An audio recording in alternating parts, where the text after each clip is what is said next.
Cuộc gọi, Sarah mệt mỏi thấu xương sau một ngày bận rộn ở bệnh viện, cô khao khát được tắm nước ấm, và được giúp vào chiếc giường ấm cúng của mình. Cô sống với bố mẹ trong một ngôi nhà nhỏ kiểu Victoria, có tầm nhìn tuyệt đẹp ra hồ. Cha mẹ cô đã ngoài 60, và Sarah là đứa con duy nhất của họ.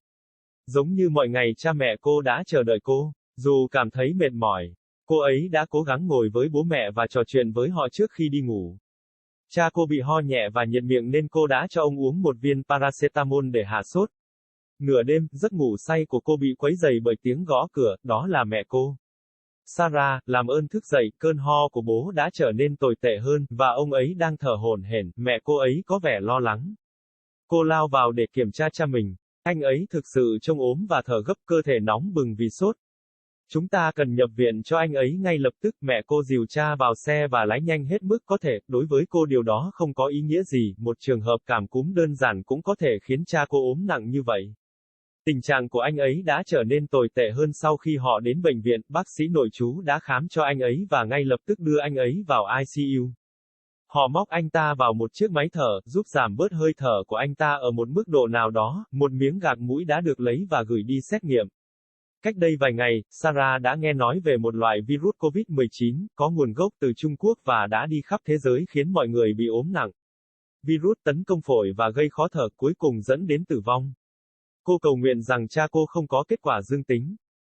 Lượng đường trong máu của anh ấy rất cao, và đây có thể là một nguyên nhân đáng lo ngại.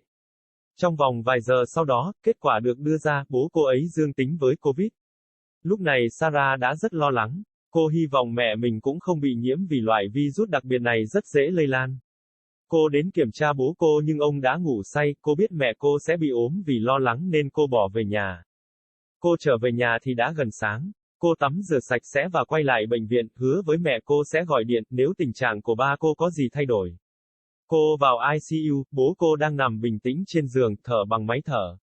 Bố cô thì thầm, nhưng không có câu trả lời.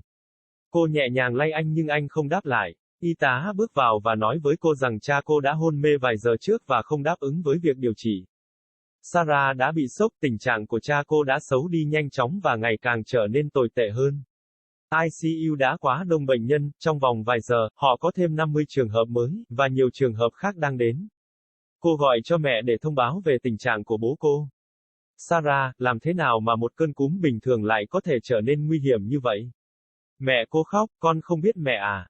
Con cũng hoang mang như mẹ. Con sẽ nói chuyện với bác sĩ và gọi lại cho mẹ. Nhưng không một bác sĩ nào có điều gì cụ thể để nói.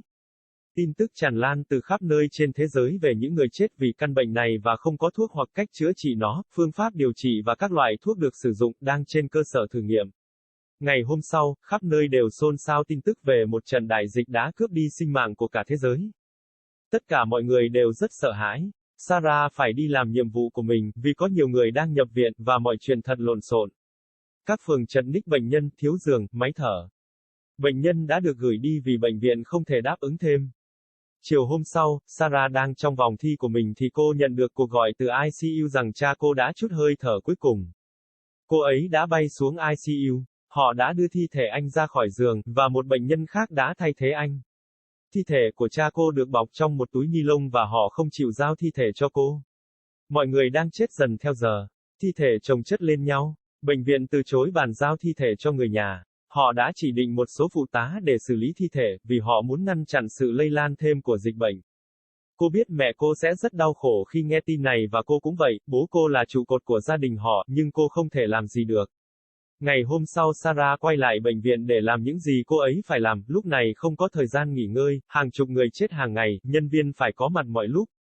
Các bác sĩ và y tá đã được cảnh báo về hậu quả nếu họ tiếp tục vắng mặt tại nơi làm việc. Họ sẽ bị mất bằng nếu họ chùn bước trong nhiệm vụ của mình. Sarah ở lại bệnh viện nhiều nhất có thể, cô ấy sợ hãi về nhà, mẹ cô ấy dễ bị tổn thương và có thể bị nhiễm trùng, nhưng điều không thể tránh khỏi đã xảy ra. Mẹ của cô cũng bị nhiễm và chết vì loại virus chết người. Không có thời gian để than khóc vì Sarah đã luôn tay trong tay, hàng trăm bệnh nhân đến khám mỗi ngày. Bệnh viện là nhà của cô. The calling, Sarah was bone tired after a hectic day at the hospital. She longed for a warm bath, and to snuggle into her cozy bed. She lived with her parents in a small Victorian house, which had a beautiful view of the lake. Her parents were in their late 60s, and Sarah was their only child. Like every day her parents were waiting up for her. However tired she was, she made it a point to sit with her parents and chat with them before going to bed. Her father had a mild cough and temperature, so she gave him a paracetamol tablet which would take care of the fever. At midnight, her deep sleep was disturbed by a knock on her door. It was her mother. "Sarah, please wake up, Dad's cough has worsened, and he's gasping." Her mother sounded concerned. She rushed in to check on her father. He really looked sick and was breathing laboriously. His body was burning with fever. "We need to hospitalize him immediately, Mom." She helped her father into her car and drove as fast as she could. It didn't make sense to her that a simple case of flu could make her father so sick. His condition had worsened after they reached the hospital. The resident doctor examined him and immediately admitted him to the ICU. They hooked him on to a ventilator, which eased his breathing to some extent. A nose swab was taken and sent for a test. Few days ago, Sarah had heard about a virus COVID-19, which originated in China and had traveled all over the world making people fatally sick. The virus attacked the lungs and made breathing difficult, which eventually led to death. She prayed that her father does not test positive. His blood sugar levels were very high, and this could be a cause for concern. Within a few hours results were out. Her father was COVID positive. Sarah was worried now. She hoped her mother wasn't infected too because this particular virus was highly contagious. She went to check on her father, but he was fast asleep. She knew her mother would be sick with worry, so she left for home. It was almost morning when she returned home. She showered and went back to the hospital, promising her mother to call if there was any change in her father's condition. She entered the ICU. Her father was laying calmly on the bed, breathing through the ventilator. "Dad," she whispered, but there was no answer. She shook him gently, but he didn't respond. The nurse came in and told her that her father had slipped into a coma a few hours ago and was not responding to the treatment. Sarah was shocked. Her father's condition had deteriorated rapidly and was getting worse. The ICU was overflowing with patients. Within a few hours they had 50 new cases, and more were coming in. She called her mother to inform her about her dad's condition. "Sarah, how can an ordinary flu turn so deadly?"